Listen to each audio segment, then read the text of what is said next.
إن الحمد لله رب العالمين نحمده ونستعينه ونستغفره ونستهديه ونتوب إليه ونتوكل عليه ونعوذ بالله من شرور أنفسنا ومن سيئات أعمالنا من يهده الله فلا مضل له ومن يضلل فلن تجد له وليا مرشدا أشهد أن لا إله إلا الله وحده لا شريك له وأشهد أن محمدا عبده ورسوله لا نبي بعده اللهم صل وسلم على هذا النبي الكريم نبينا محمد وعلى آله وأصحابه ومن سار على نهجه واقتفى أثره إلى يوم الدين. سبحانك لا علم لنا إلا ما علمتنا إنك أنت العليم الحكيم. رب اشرح لي صدري ويسر لي أمري واحلل عقدة من لساني يفقهوا قولي.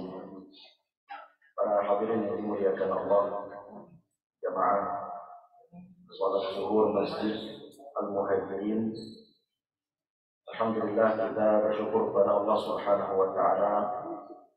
Pada hari ini kita berada pada tanggal 10 Muharram 1444 Hijriah, yang dimana hari ini adalah hari yang mulia yang disunnahkan bagi kita kaum muslimin untuk melaksanakan puasa Asyura yang pahalanya adalah menghapus dosa 1 tahun ke belakang. Maka hendaknya kita berpuasa pada hari ini agar kita bisa mendapatkan keutamaan tersebut. Hadirin yang dimuliakan Allah, siang ini kita akan masuk ke hadis yang ke-6 dari kitab Arba'in Nawawiyah yang tema besarnya adalah tentang halal, haram dan juga syubhat. Teks hadisnya An Abi Abdullah An-Nu'man bin Bashir radhiyallahu anhuma qala Sami'tu Rasulullah sallallahu alaihi wasallam yaqul. Dari Abu Abdullah An-Nu'man bin Bashir radhiyallahu anhu, ia berkata bahwa saya telah mendengar Rasulullah sallallahu alaihi wasallam bersabda, Innal halala bayyinun, sesungguhnya yang halal itu telah jelas. Wa innal harama bayyinun, dan sesungguhnya yang haram pun telah jelas. Wa bainahuma umurun mushtabihat, dan di antara keduanya, di antara yang halal dan yang haram, ada perkara-perkara yang syubhat atau perkara-perkara yang samar, tidak jelas apakah halal atau haram. La ya'lamuhunna katsirun minan nas, yang dimana perkara tersebut tidak diketahui oleh banyak manusia. Faman ittaqa syubhat faqad istabra'a li dinihi wa 'irdihi. Barang siapa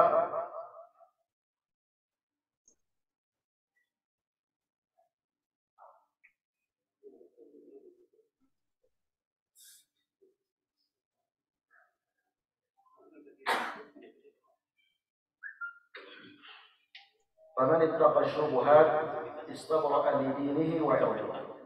Barang siapa yang melindungi dirinya dari perkara syubhat, maka ia telah terbebas, telah membebaskan agamanya dan juga harga dirinya. Wa man waqa'a syubhat waqa'a fil haram. Barang siapa yang jatuh dalam syubhat, maka ia akan jatuh dalam yang haram. Karra'i yar'a haula al-hima yushiku an yarta'a, seperti pengembala yang mengembalakan kambing di sekitar batasan, di sekitar tanah yang dilarang oleh raja. Maka kambing yang ia gembalakan tersebut ada kemungkinan melewati batasan tanah raja tersebut. Ala wa inna likulli malikin hima, ketahuilah bahwa setiap raja memiliki batasan. Ala wa inna himallahi maharimuh, dan ketahuilah bahwa sesungguhnya batasan Allah adalah apa-apa yang Allah haramkan. Ala wa inna fil jasadi mudghatan, ketahuilah sesungguhnya di dalam jasad ada segumpal daging. Idza salahat salahal jasadu kulluh. Kalau segumpal daging ini baik, maka seluruh jasad akan menjadi baik. Wa idza fasadat fasadal jasadu kulluh. Kalau segumpal daging ini buruk, maka seluruh jasad akan menjadi buruk. Ala wahyal qalbu, ketahuilah segumpal daging itu adalah al-qalbu atau jantung. Hadirin yang dimuliakan Allah, dalam hadis ini Rasulullah SAW berbicara tentang 4 perkara. Yang pertama yang halal, yang kedua yang haram, yang ketiga yang syubhat. Kalau halal sudah jelas, haram sudah jelas. Perkara yang syubhat inilah yang mungkin masih diremehkan oleh kebanyakan manusia, kebanyakan orang-orang. Di sini Rasulullah SAW gambarkan perkara syubhat seperti orang yang mengembalakan kambingnya di sekitar batasan tanah yang tidak boleh dilewati. Maka sewaktu-waktu pasti kambing yang dia gembalakan akan melewati batasan tersebut dan dia akan kena hukuman dari raja. Contohnya Pak, orang yang nongkrongnya di dekat bar atau diskotik. Memang dia tidak masuk ke diskotik, tapi nongkrongnya dekat diskotik. Maka lama-lama hatinya akan tertarik untuk masuk ke dalam diskotik. Itu yang diibaratkan oleh Rasulullah SAW. Seperti orang yang mengembalakan kambing di pinggiran tanah batasan raja yang tidak boleh dilewati oleh siapapun. Orang nongkrongnya di samping tempat perzinahan, prostitusi. Memang awalnya ia tidak berzina, tapi ia melihat pekerjaan komersial lalu lalang, lama-lama hatinya tertarik untuk berzina. Seperti itulah yang diibaratkan oleh Rasulullah SAW. Makanya kata Rasulullah, barang siapa yang melindungi dirinya dari perkara syubhat, maka ia telah membebaskan agamanya dan juga harga dirinya. Terbebas dari apa-apa yang Allah Subhanahu wa taala haramkan. Hadirin yang dimuliakan Allah, sebelum kita masuk ke pembahasan hadis, kita akan terlebih dahulu mengenal secara singkat perawi hadis, yaitu sahabat Abu Abdullah An-Nu'man bin Bashir. Beliau adalah sahabat yang lahir pada tahun 2 Hijriah. Dan beliau adalah bayi yang pertama lahir dari kalangan Ansar setelah Rasulullah SAW berhijrah. Kalau yang pertama kali lahir dari kalangan Muhajirin adalah Abdullah ibnu Zubair ibnu Awwam, anaknya Asma binti Abi Bakar. Itu yang pertama kali lahir dari kalangan Muhajirin. Yang pertama kali lahir dari kalangan Al-Ansar adalah An-Nu'man bin Bashir. Artinya beliau termasuk sahabat muda yang dimana ketika Rasulullah SAW wafat, usia beliau kurang lebih 10 atau 11 tahun. Dan beliau karena termasuk sahabat yang muda, maka juga beliau meriwayatkan hadis dari sahabat yang lebih senior, yaitu Umar bin Khattab dan juga Aisyah radhiyallahu taala anha. Jadi sahabat terkadang tidak mengambil hadis langsung dari Rasulullah, khususnya sahabat-sahabat yang junior. Terkadang mereka mengambil hadis itu dari sahabat yang lebih senior karena banyak hadis yang tidak mereka langsung atau tidak mereka dengar secara langsung dari Rasulullah SAW. Dan beliau pernah menjadi gubernur di Kufah pada masa Muawiyah, Homs atau Hims, sekarang adalah Aleppo, Suriah, dan wafat di kota tersebut pada tahun 65 Hijriah, kurang lebih usianya 63 tahun.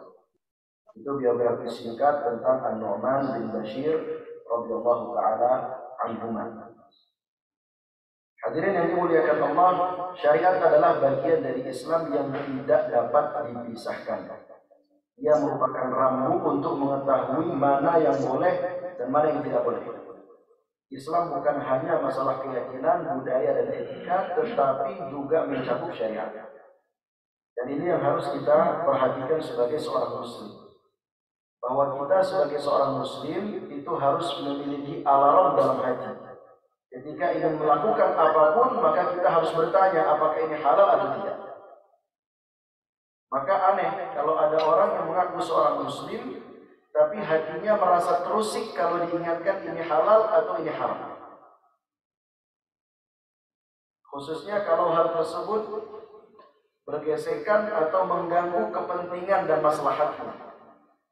Selama ini dia mengerjakan sesuatu ternyata haram, lalu diingatkan oleh orang bahwa ini haram, maka ia tidak terima dan merasa terusik.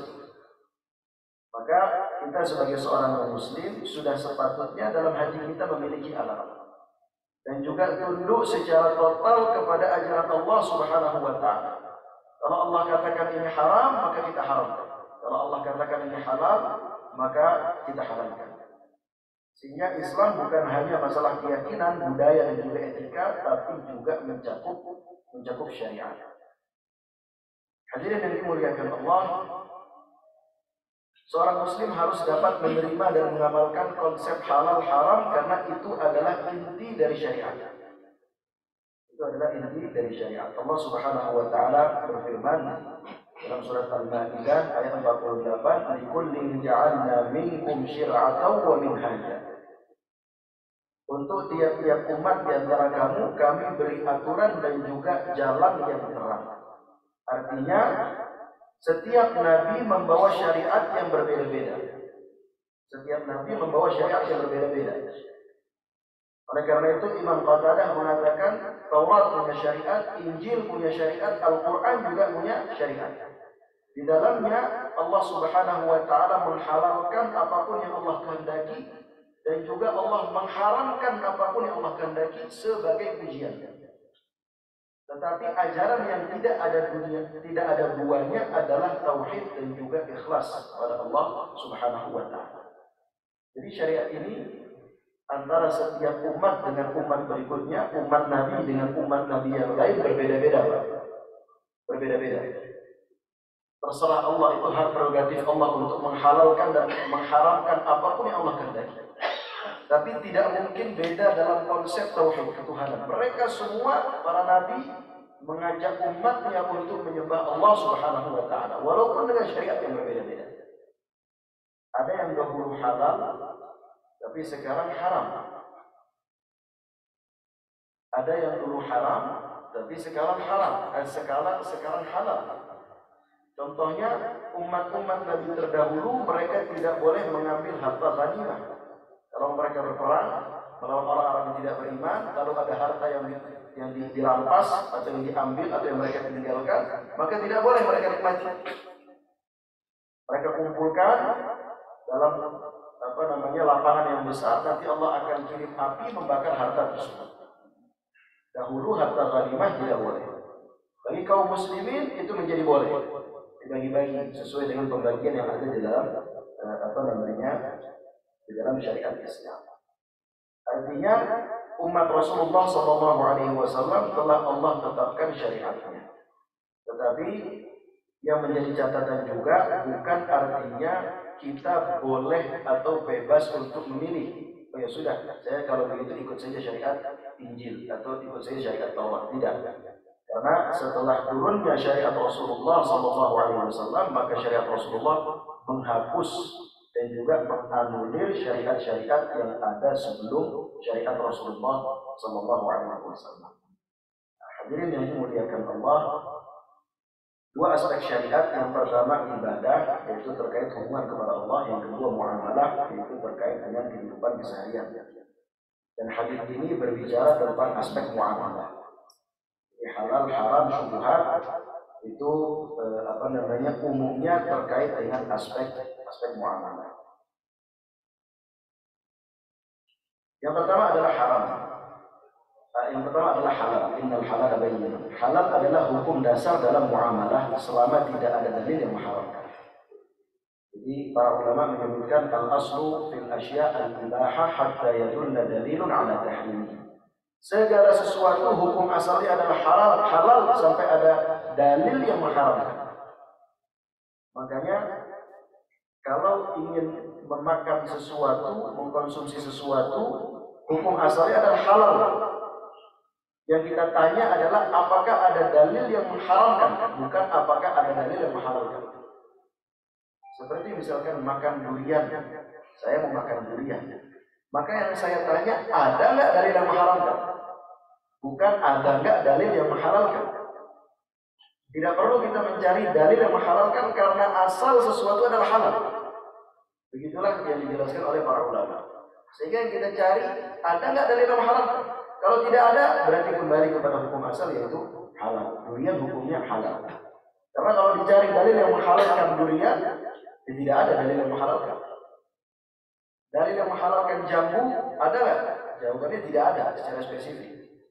Kenapa? Itu tidak perlu, karena hukum asal segala sesuatu adalah halal. Sehingga yang kita cari adalah dalil yang mengharamkan, ada atau tidak. Kalau tidak ada, berarti kembali kepada hukum asal yaitu halal. Kalau ada yang mengharamkan, dalil yang mengharamkan berarti hukum menjadi haram, seperti babi, darah, dan juga lain-lain.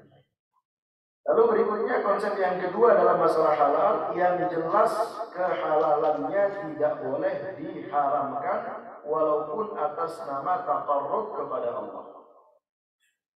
Yang jelas-jelas halal maka tidak boleh diharamkan walaupun atas nama taqarrub mendekatkan diri kepada Allah. Terkadang ada orang yang berlebihan dalam beragama. Mereka mungkin niatnya baik, ingin menjadi soleh dekat kepada Allah. Tapi akhirnya berlebihan. Mereka mengharamkan apa yang Allah halalkan. Ada sebagian orang Pak memang tidak mengharamkan secara tegas, tapi mereka mengucilkan orang-orang yang punya pekerjaan. Jadi orang yang bekerja dari pagi sampai sore, itu dikucilkan oleh mereka.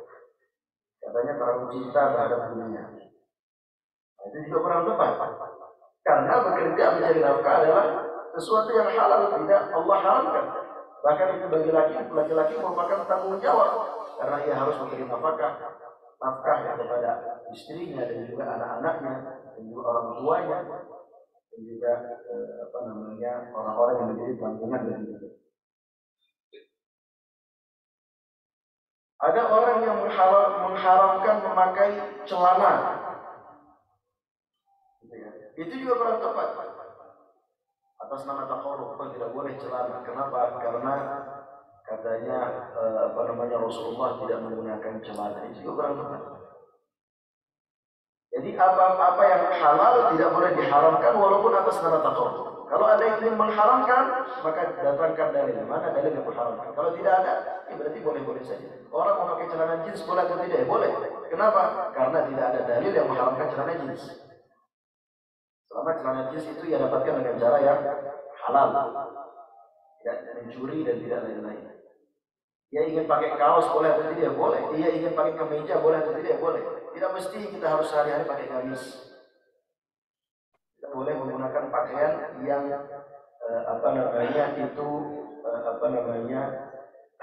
ma'ruf di kalangan kaum kita. Kita pakai batik, kita pakai kemeja, kita pakai celana, itu semua dibolehkan. Lalu berikutnya perkara halal lebih banyak daripada perkara yang haram, agar tidak mudah orang jatuh kepada yang haram kecuali darurat. Jadi halal lebih banyak daripada yang haram. Yang haram bisa dihitung.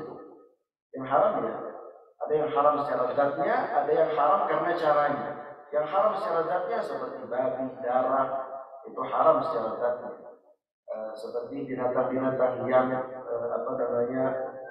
memiliki taring, burung-burung yang memiliki cakar, tapi selebihnya halal. Atau haram karena caranya. Haram dia mendapatkan daging karena mencuri, itu haram karena cara. Tapi secara umum yang halal jauh lebih banyak daripada yang haram. Makanya kita tidak pernah kesulitan untuk makan dan minum, Pak. Kenapa? Karena yang halal lebih banyak daripada yang haram. Kalau yang haram lebih banyak daripada yang halal, mungkin setiap hari kita kesulitan untuk makan dan juga minum.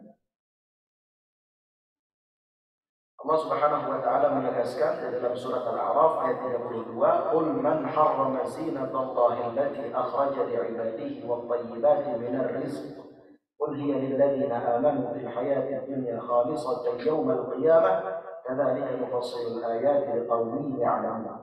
Katakanlah, siapa yang mengharamkan perhiasan dari Allah yang telah dikeluarkannya untuk hamba-hambanya, dan juga siapa pulakah yang mengharamkan rizki yang baik.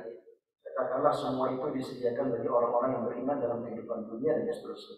Intinya tidak boleh kita mengharamkan apa yang Allah halalkan. Berikutnya yang haram. Dalam muamalah, yang haram adalah perkara yang dinyatakan tegas keharamannya oleh dalil atau dinyatakan haram oleh para ulama berdasarkan dalil. Yang kedua, segala sesuatu yang Allah haramkan pasti mengandung keburukan baik zahir maupun batin. Apapun yang Allah haramkan pasti mengandung keburukan, baik zahir maupun batin. Yang terakhir, yang ketiga, tidak boleh menghalalkan yang haram karena merupakan dosa besar, bahkan bisa merusak keimanan kepada Allah. Jadi, hadirin yang dimuliakan Allah, kita sebagai seorang muslim harus mengharamkan apa yang Allah haramkan, dan dengan tegas. Terkadang ada orang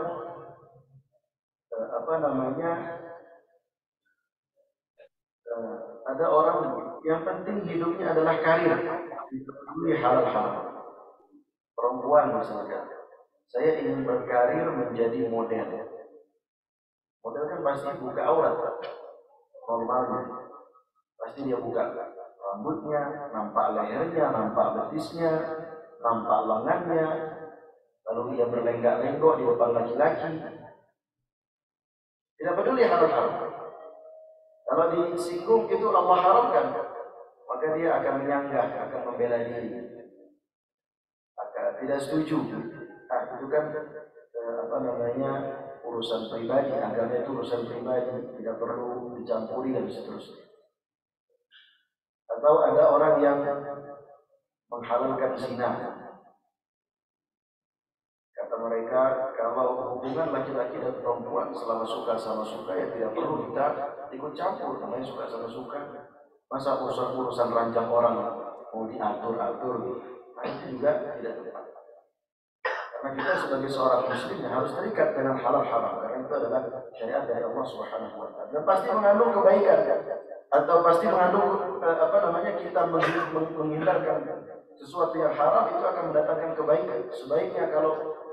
Sebaliknya kalau kita mengerjakan sesuatu yang haram, pasti akan mendatangkan keburukan. Wanita semakin dia membuka auratnya, maka dampak negatifnya akan semakin banyak. Dia akan menjadi tontonan laki-laki. Dan juga bagi laki-laki, ya, dia akan berdosa. Dia akan jatuh melihat yang haram dan juga dia bisa berzina. Dan contoh-contoh yang lainnya. Hadirin yang dimuliakan Allah, berikutnya yang disinggung oleh Rasulullah SAW dalam hadis ini adalah masalah syubhat. Syubhat adalah perkara yang tidak jelas halal-haramnya, baik karena dalil yang sepintas bertentangan atau karena ketidaktahuan seseorang. Jadi syubhat ini bukan hukum, Pak. Hukum itu cuma dua, halal atau haram. Hukum sesuatu, hukum pada benda atau muamalah itu cuma dua. Kalau nggak halal, haram. Lalu apa itu syubhat? Syubhat adalah keadaan seseorang ketika tidak mengetahui hukum, namanya syubhat. Makanya syubhat menurut saya belum tentu syubhat menurut Bapak. Kenapa? Karena Bapak lebih paham ilmunya, saya tidak paham. Menurut saya ini syubhat, karena bagi saya ini sama, apakah halal atau tidak, karena saya tidak punya ilmunya. Tapi menurut Bapak itu tidak syubhat, karena Bapak punya ilmunya sehingga Bapak bisa menegaskan apakah itu halal atau haram. Jadi syubhat ini bukan hukum pasti terhadap sesuatu, tapi ia adalah keadaan seseorang ketika belum mengetahui ilmunya. Makanya Rasulullah SAW mengatakan dalam hadis tadi, la ya'lamuhunna katsirun minan nas. Tidak diketahui oleh kebanyakan manusia. Artinya ada segelintir manusia mengetahui perkara tersebut. Yaitu para ulama yang mereka mengkaji ilmu Islam secara detail. Kenapa bisa ada syubhat? Ada banyak faktor. Yang pertama karena ada dalil yang secara zahir itu bertentangan. Sehingga para ulama menjadi atau berbeda pendapatnya. Apa? Ada yang mengatakan halal, ada yang mengatakan haram. dalilnya secara zahir bertentangan, atau dalilnya satu tapi cara mengambil kesimpulan dari dalil yang berbeda-beda.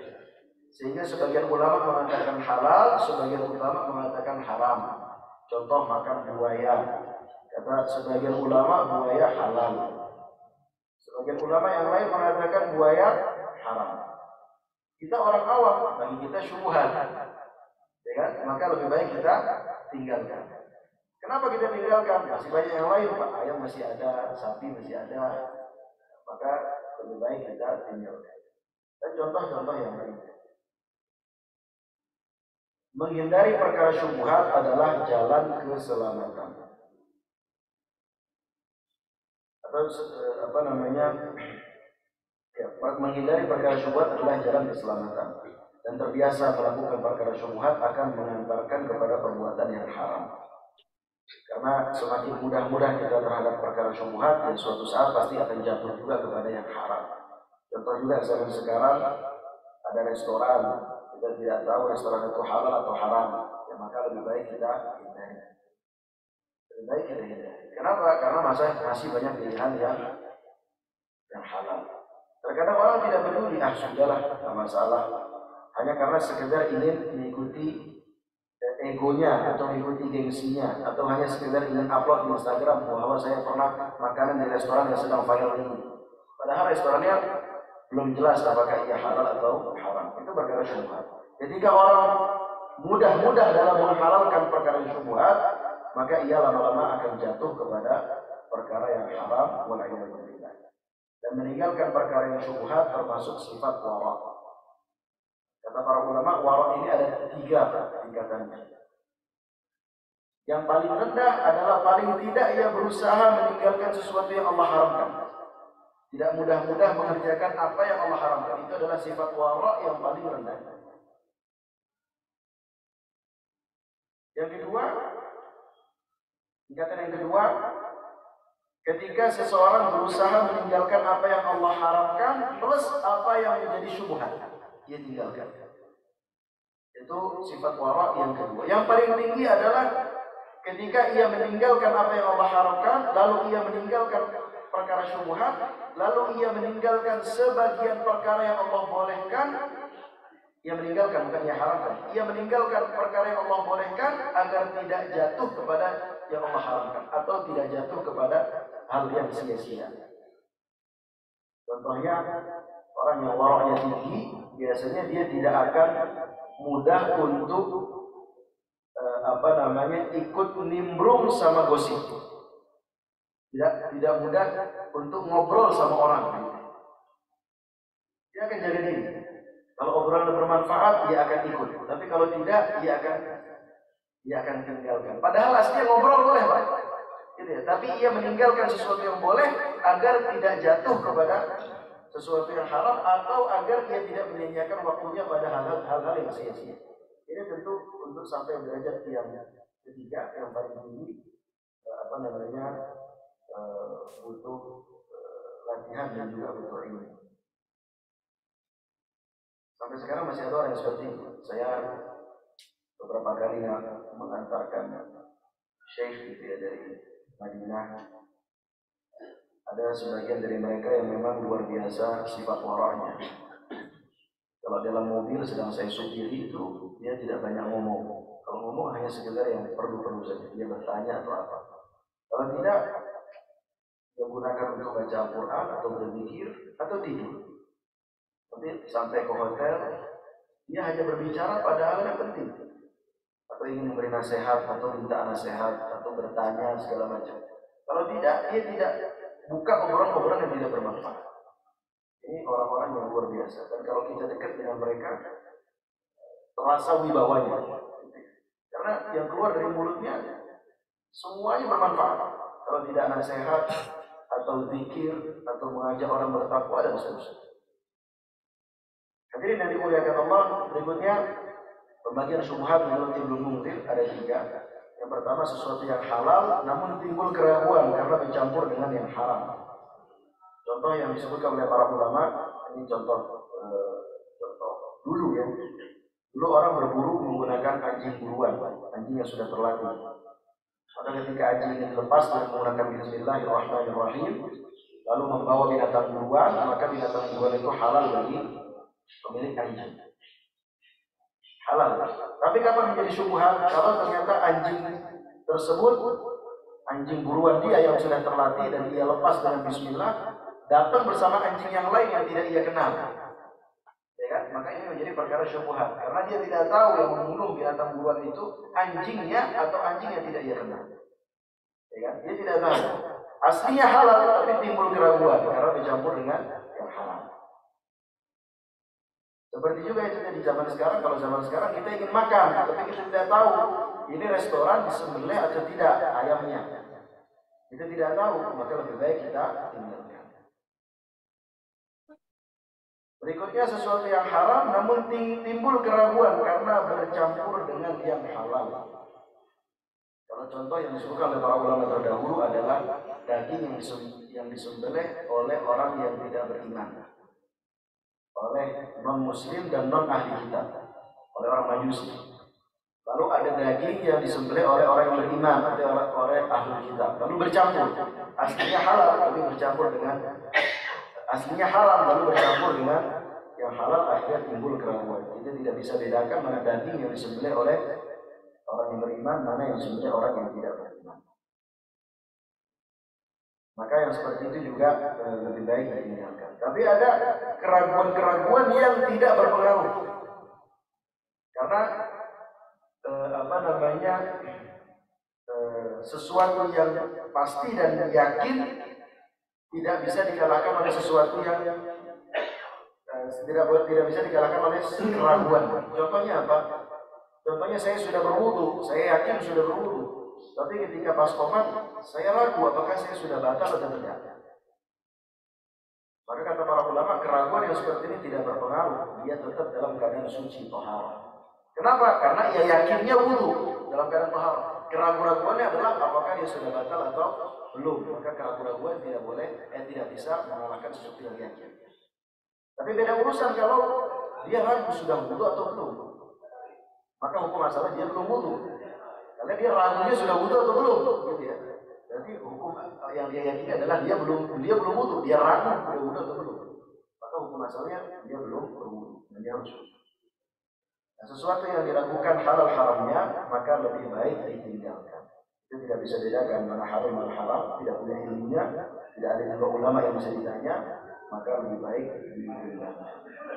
Tapi kalau kita di Indonesia, kita punya rujukan paling tidak MUI. Jadi orang awam, lalu ada MUI atau ada Departemen Kementerian Agama yang mengeluarkan fatwa, maka kita boleh mengikuti fatwa mereka.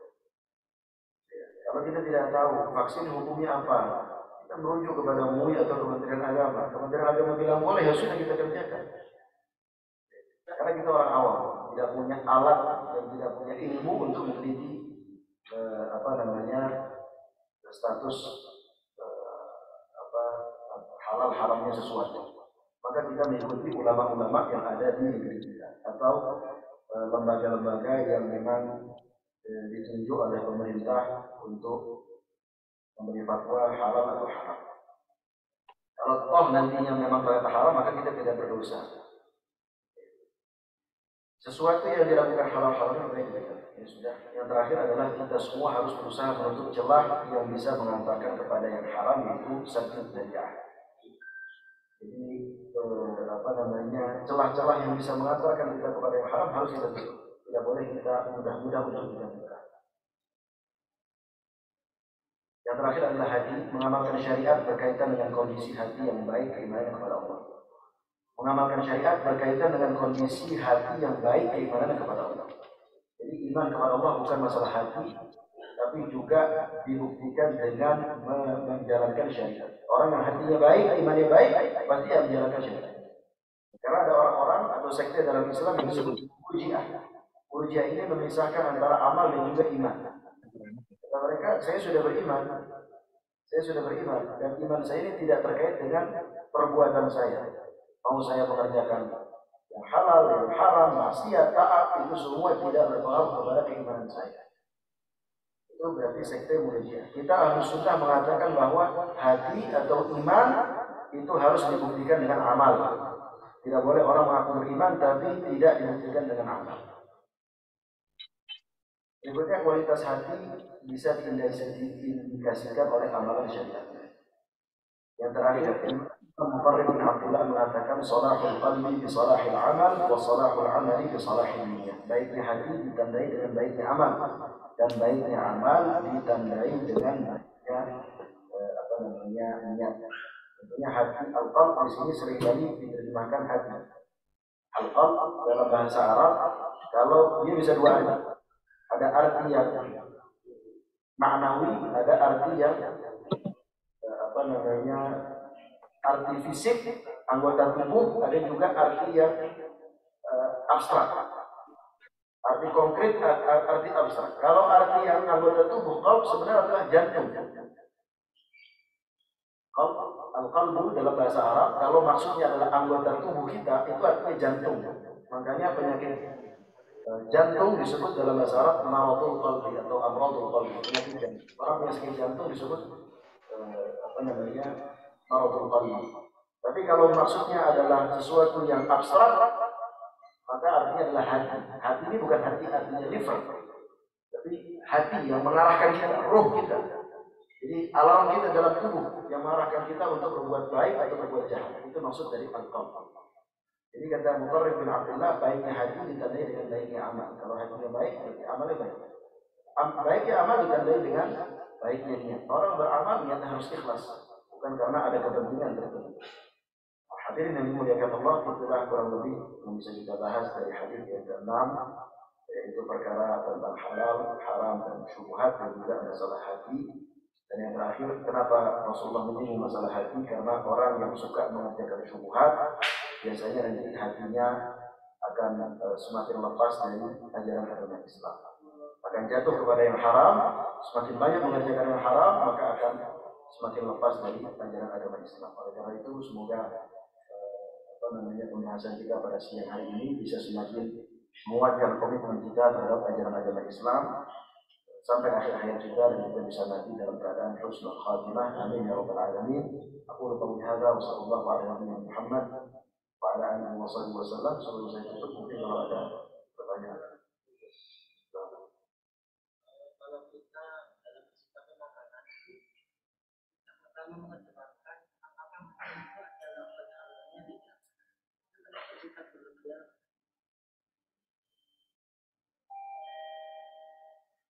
Jadi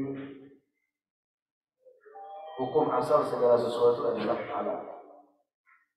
Makanya ada ungkapan sebenarnya yang harus dilebeli bukan yang halal, bukan yang haram. Ada yang ungkapan demikian. Kenapa? Karena yang halal tidak perlu dicari-cari. Hukum asal segala sesuatu adalah halal. Tapi yang sebenarnya begini, konsep negeri level halal itu bukan masalah zatnya, tapi cara penyajiannya. Karena kita tidak tahu cara penyajiannya seperti apa, cara produksi seperti apa, apakah dia disembelih dengan cara yang halal atau tidak, apakah dia tercampur dengan benda yang haram atau tidak, kita tidak tahu. Makanya pemerintah perlu untuk mengeceknya, lalu yang sudah pasti halal dibeli label halal. Jadi lebih kepada prosesnya sampai menjadi makanan yang disediakan. Tapi kalau zatnya ayam halal,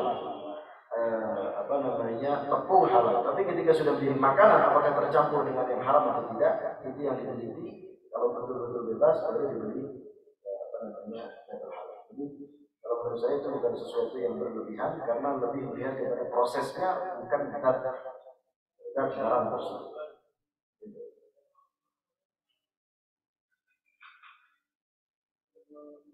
Jadi cukup.